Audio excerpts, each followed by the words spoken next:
It's the year's end. Okay, it's well past the year's end, and you know what that means. Time to give up on that New Year's resolution you half-assedly promised your sig-ot you were gonna get done. Whether it was to lose 20 pounds, stop drinking so much soda, quitting smoking, or find a new burial spot for all those dead hookers. Now is the time to just pop that beer top, sink into that Cheeto-stained lazy boy, and get dead set on watching the entire season of Battlestar Galactica before the weekend plays out. Well, maybe next year. Now that I have you where I want you, and seriously, you look great. You don't need to lose a pound or stop eating those Little Debbie snack cakes. You just need to spend more time on the internet. It's time to get around to the raison d'etre of the third ever Cyrus webcam post. It's time for my Best of 2007 list. Before all of you, I humbly lay my favorite movies of the year. We'll start off with a comedy that seemed to be too smart-alecky for some of my fellow critics, but had me personally laughing my ass off. That movie would be Juno. Ellen Page played the title character and was the breakout star of this movie, but it was Diablo Cody's amazingly funny script and Jason Reitman's restrained yet inventive direction that made this one of the best comedies of the year.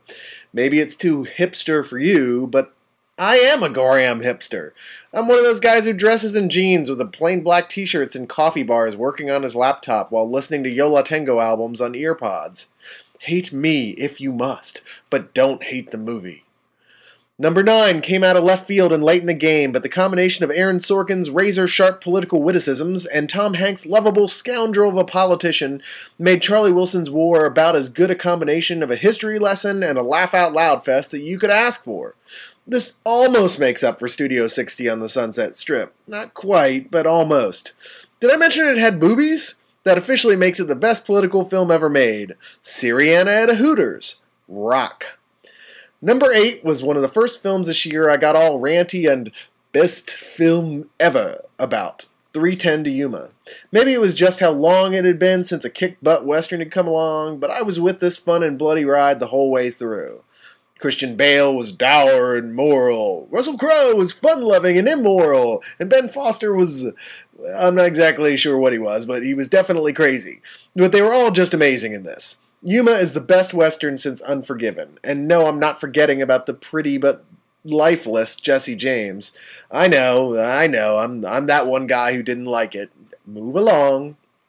Not unexpectedly sliding in at number 7 is There Will Be Blood. They should have just called this Daniel Day-Lewis, the movie, because this is completely his show. Danny grabs you and shakes you around, slapping you. You'll never be an actor, never! You suck next to him, and you always will. But at least so does pretty much everyone else. The film itself was good, very good indeed, and the soundtrack by Radiohead guitarist Johnny Greenwood was just as startlingly good as Lewis was acting in it. This easily is the score of the year. While misleading title-wise, and perhaps not as action-packed as some audiences would have liked, There Will Be Blood could have been just 2 hours of Daniel talking into the camera and it still would have been boffo. I'm honestly surprised that pretty much no one else put Hot Fuzz on their lists, but I love this movie with all my Simon Pegg fanboy heart. Arguably better even than Shaun of the Dead. Yes, I know. Recoil in horror. Are you done? Good.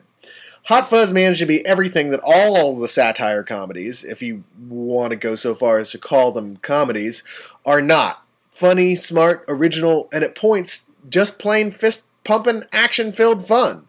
This movie rocked my little geek boy socks. I can hardly wait to see what genre subject is next to be skewered/lovingly parodied in this threesome's next movie. I'm rooting for science fiction. Big shocker there. Number 5 is Black Snake Moan, which pretty much nobody saw. Audiences, critics, theaters, everyone was terrified of the exploitational poster, but it was meant to be funny, people. The movie itself was one of the most original films to almost completely miss a theatrical release, maybe ever. It's The Exorcist if it was a Delta blues song.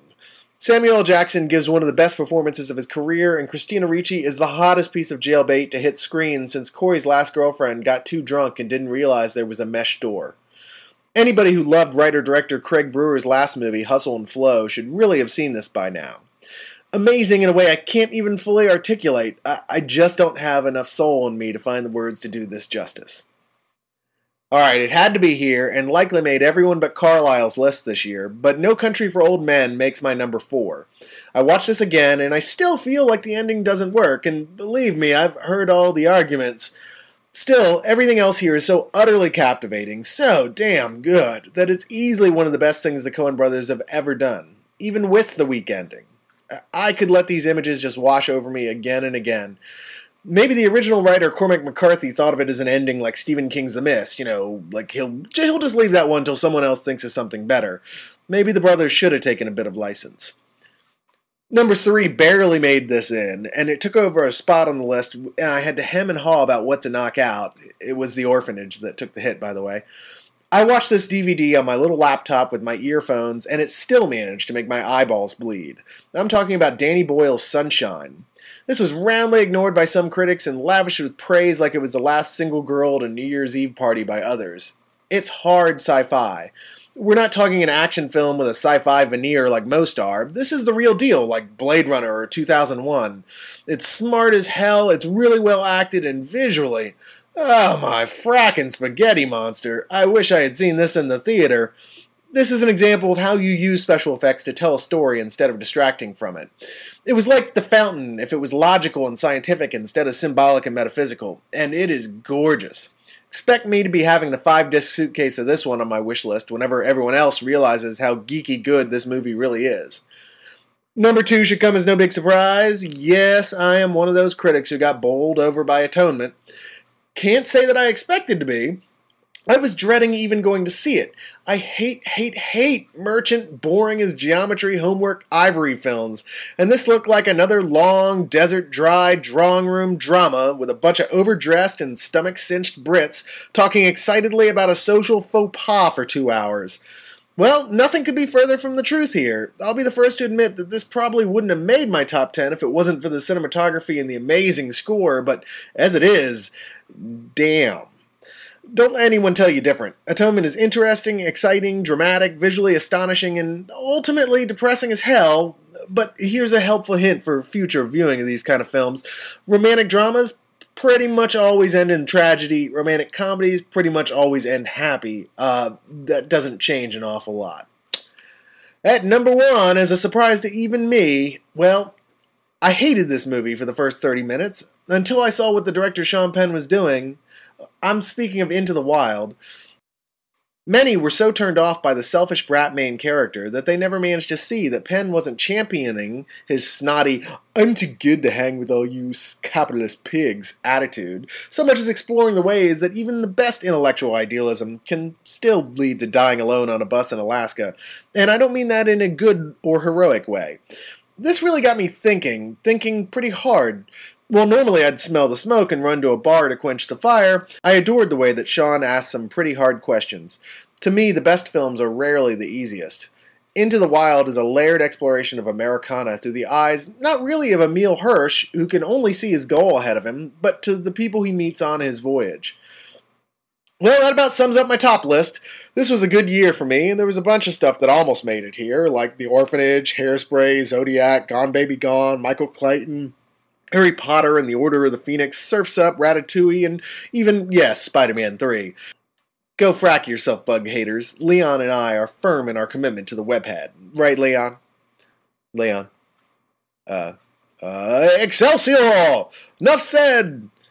What else does Stan Lee say? Something.